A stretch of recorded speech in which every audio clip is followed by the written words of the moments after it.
I don't think anxiety is something that a lot of Danes are feeling. I think that there is a lot of anxiety in Greenland itself. The countries that Donald Trump right now is putting tariffs on have specifically increased presence of their militaries in Greenland, which secures Greenland more.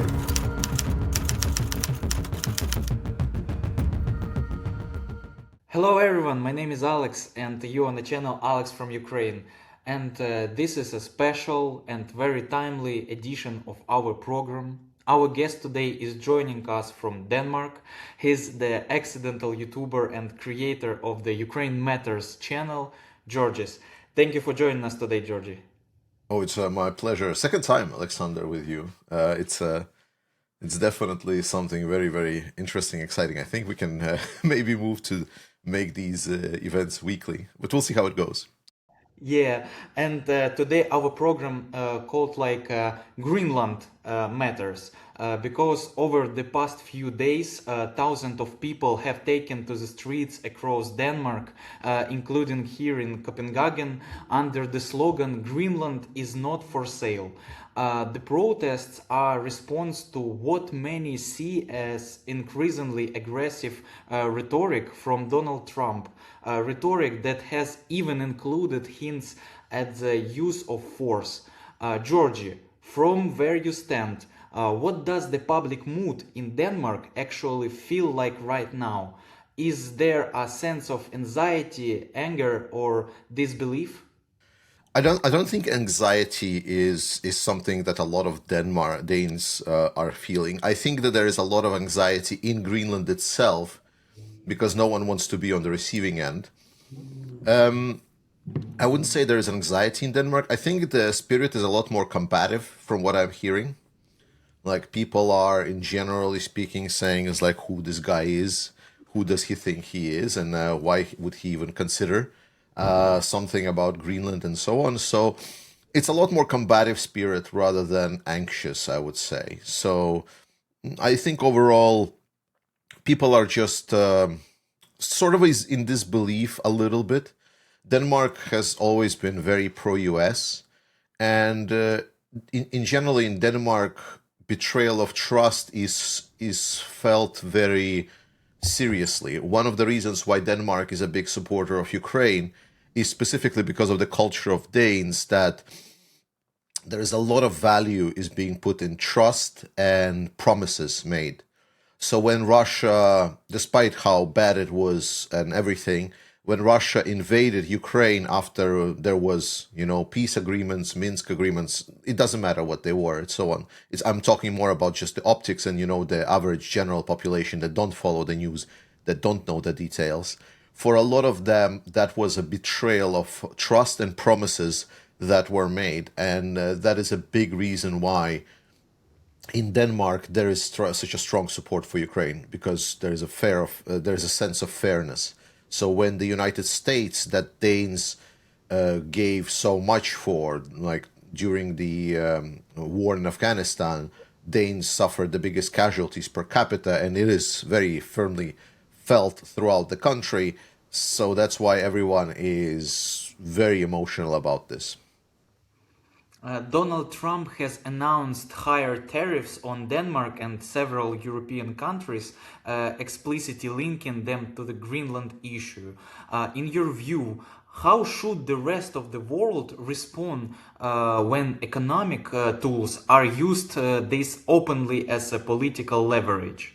Well, technically speaking, economic tools is part of warfare. Economic coercion is part of the warfare, I believe.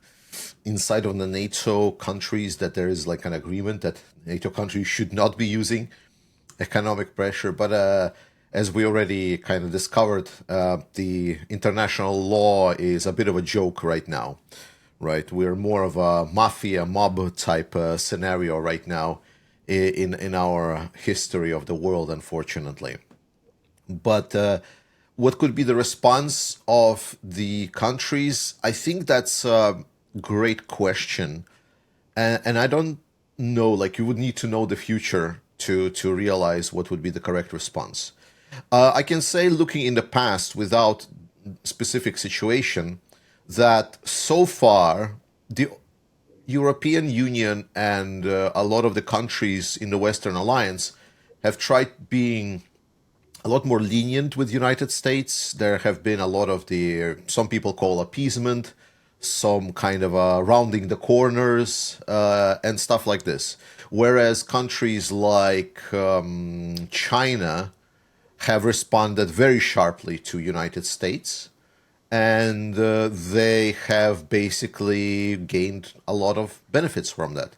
China nearly did not get it as bad as a lot of the so-called allies of United States. I'm saying so-called because, to be honest, it's unclear whether or not we can consider this like an allied action, like friends don't do to each other what Donald Trump is doing. They don't come to your house and take your shit. That's just how it is.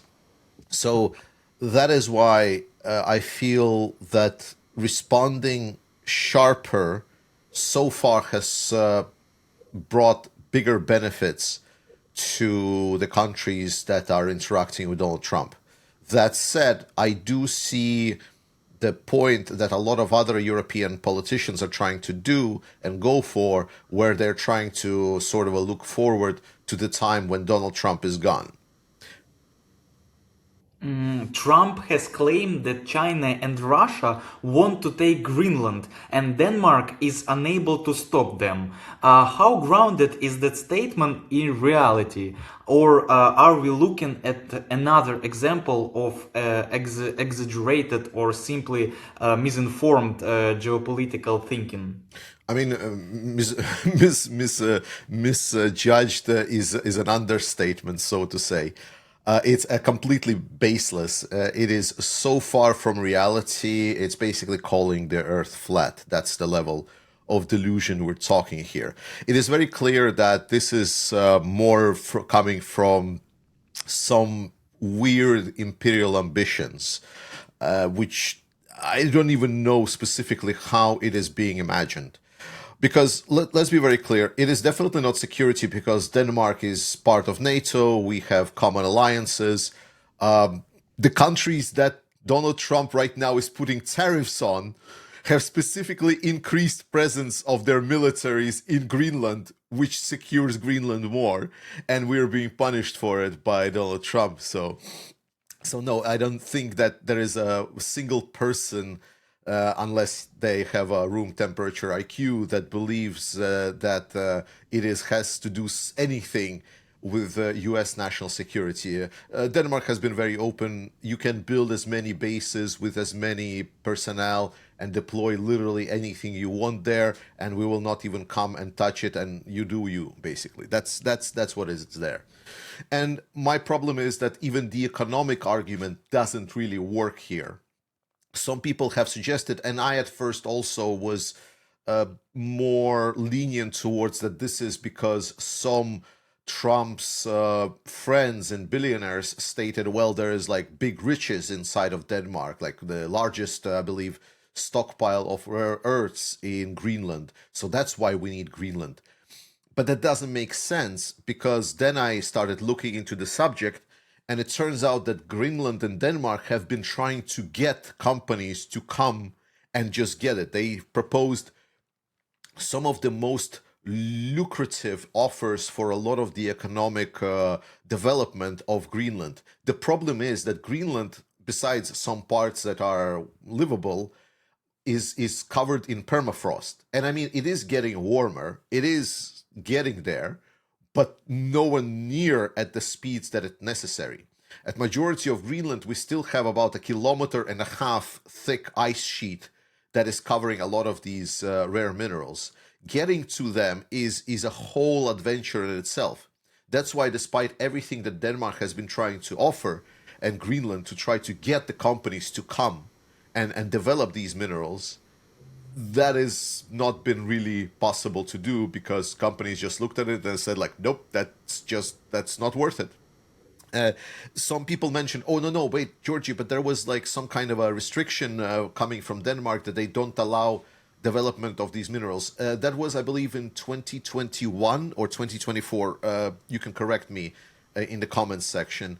but this was mostly to do with the radioactive minerals development. So essentially, the local populations were worried that if you start developing radioactive matter, it's not good usually. So that's it. Everything else is kind of up for grabs more than that. So that is why I do think that both economic and defense points just have literally no ground to stand on.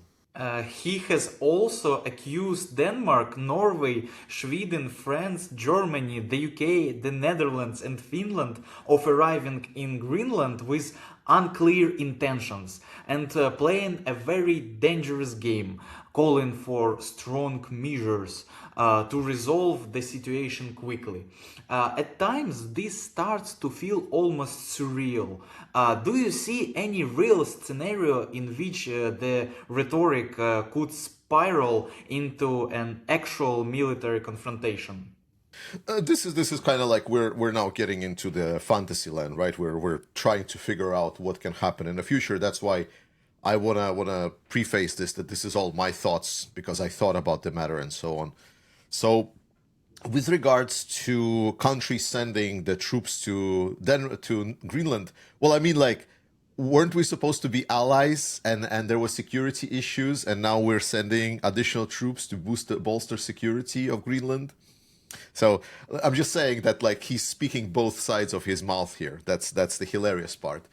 But the other aspect, if we're going more of in speculation with regards to can there be a military confrontation, my problem is that I hear a lot of these talking points being discussed and a lot of fear mongering in the media, like, oh, there's going to be an open conflict between the United States and Europe. Europeans are going to defend it, and I'm having big trouble visualizing this. Like, I try to think like what could be the logistics, the operations, and it just does not make sense. Like, bear with me here because this is kind of like the same discussion that I sometimes have with people on my channel when they hear Putin stating something about nuclear weapons.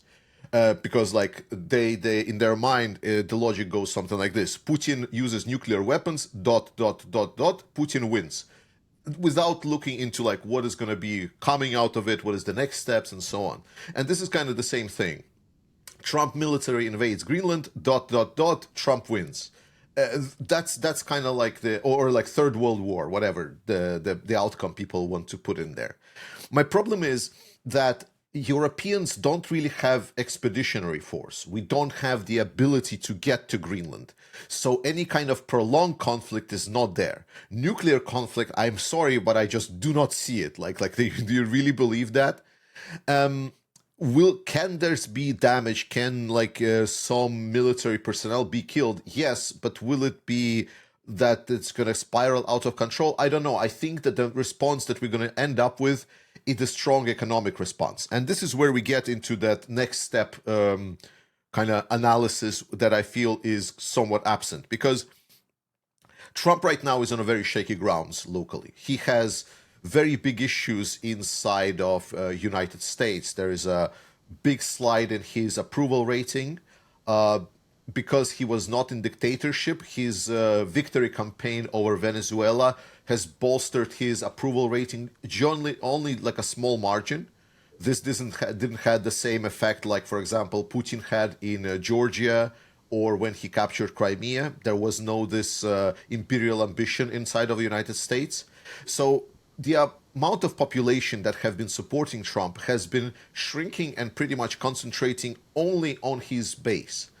And other type people inside of United States, including in Congress and Senate, there has been a lot of voices stating that no, this is a no-go. And you might say, well, Trump might just do what he does with Venezuela. He might just go there and what? And this is where a lot of the things break down. Because so he goes in there with the military. Let's say he sends in his forces. Americans land on the shores. They take over. They put the flag into the ground. They say, this is the America now. Okay. But why do the US have these imperial ambitions right They don't. now? That's the point that I'm making. They don't. Majority of Americans don't have that. Like the absolute majority in any of the surveys anywhere, they do not have imperial ambitions. That is specifically why his victory over Maduro, the capture of Maduro, had such a low effect. It's just barely a couple of percentage points of approval that it raised for him. But more importantly, as I said, like the analysis here is like after U.S. claims Greenland as United States territory, well, there's still a legal process because United States is a legal based country. It's not like Russia. You cannot just say it's mine and that's it. So there is no pocket court, so to say, for Trump. Then they would need to put this high process in Congress where Trump has the slimmest majority. All the Democrats are going to oppose that. No matter if there is like Democrats that really want Greenland, they will oppose him because this is a great matter just to go after your political enemy. And they will 100%. And it only, I believe, is necessary like couple, 2 or 3 Republicans. So for this motion to fail completely, so they would not be able to get Greenland. And then there would be, if it passes Congress, it could potentially pass the Senate. And then Senate passing is another aspect that is potentially not possible. He has timeline until November. And there, I can easily believe that even if he finds some kind of majority of people that will vote for him, which is very unlikely, but let's say he just like, kidnaps his family members, goes, does something like this, like removes budget for all of their constituents, something like this. Let's say he finds some kind of approach. Even then, Democrats can potentially just pull all of the strings and delay this until the re-election, after which it's going to be a major victory because it's a huge political blunder on the world stage. And usually the foreign policy is not a big deal in the United States, but this will be a big deal because the economic effects will be pretty immediate for every constituency coming from the Europeans.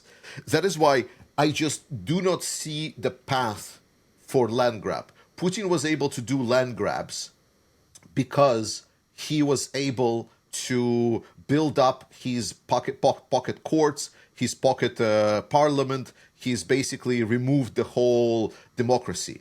Trump did not do this at the start of his presidency. He had this about half a year after he got elected to become dictatorship. But that window is now closed. Now he doesn't have that. Now, I hear that he's talking about removing midterm elections, but this is kind of like, it's more just dismissed as a non-starter. I think his window of opportunity for this one-sided dictatorial movement have already passed.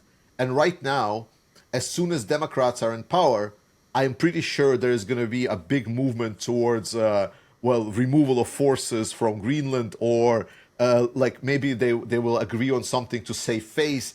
They will restate that it was like some kind of exercise. So we will also throw in some economic cooperation on the board. So that is why I don't see this really working out. And even tariffs are problematic, but they are not destructive for everything.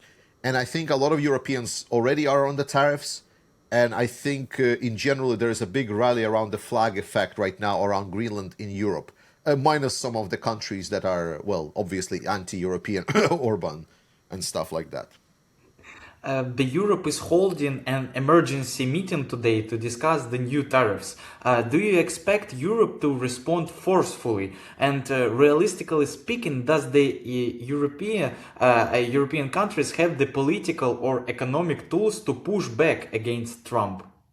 Well, they have some potentially, I don't know about legal tools, because if you didn't know, we actually made an agreement with the United States that outlined which tariffs there should be.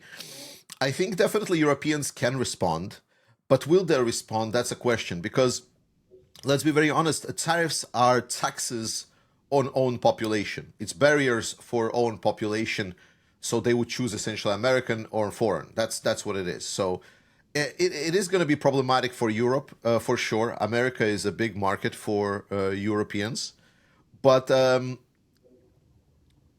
there is also, like, if America really wants to penalize and make it harder for Europeans to trade into the United States is the correct response to tax your own population.